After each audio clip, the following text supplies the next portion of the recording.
Salut tout le monde, comment allez-vous? Moi ça va plutôt bien. Aujourd'hui on se retrouve pour une nouvelle histoire d'un personnage de Dragon Ball. Aujourd'hui on va parler de Drum. Alors Drum, c'est donc un démon guerrier produit par Piccolo Daimao. Bref donc, au niveau de ses caractéristiques, eh bien Drum, contrairement à ses pairs, Drum a été donc créé par Piccolo au moment où il était en pleine possession de ses moyens. Sa puissance est donc largement au-dessus de Tambourine et Cymbal.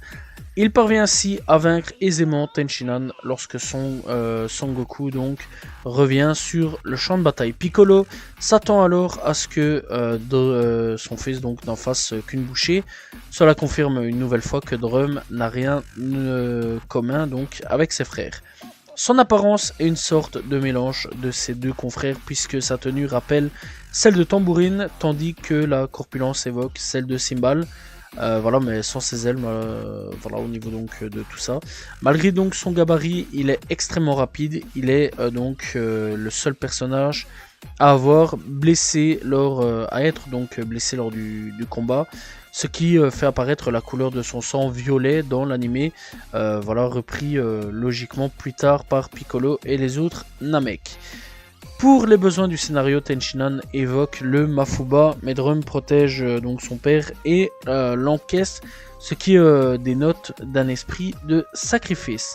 Bref, donc il fait partie de la saga donc Piccolo Daimao. Voilà, donc à ce niveau-là. Alors au niveau donc de son histoire, Tenshinhan s'oppose à Piccolo Daimao. Ce dernier, amusé par son défi, préfère plutôt créer un nouveau serviteur.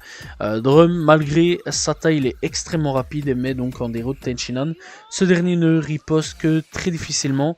Drum était prêt à tuer Tenshinhan si Son Goku n'était pas arrivé à temps pour le battre d'un seul coup. Il n'aura donc vécu que quelques minutes. Par la suite, son corps est accidentellement donc détruit par Piccolo Daimao lors de la bataille. Bref, donc au niveau de la variation de l'anime, parce que oui, il y a différentes versions, la version animée permet néanmoins de voir Tenshinhan contre-attaquer brièvement et parvient à un court instant à faire fléchir le démon avant d'invoquer, eh bien, en dernier recours, le Mafuba.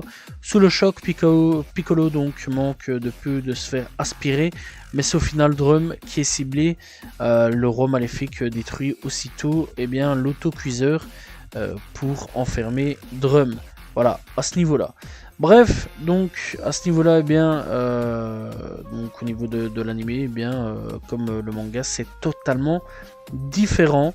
Voilà, à ce niveau-là, et il n'y aura pas grand-chose. Ce personnage-là, il sera vite clôturé et on ne reparlera plus jamais de Drum à ce niveau-là. Voilà. Bref, donc, il est apparu dans l'épisode 119. Voilà, et donc il est vraiment apparu pas très longtemps.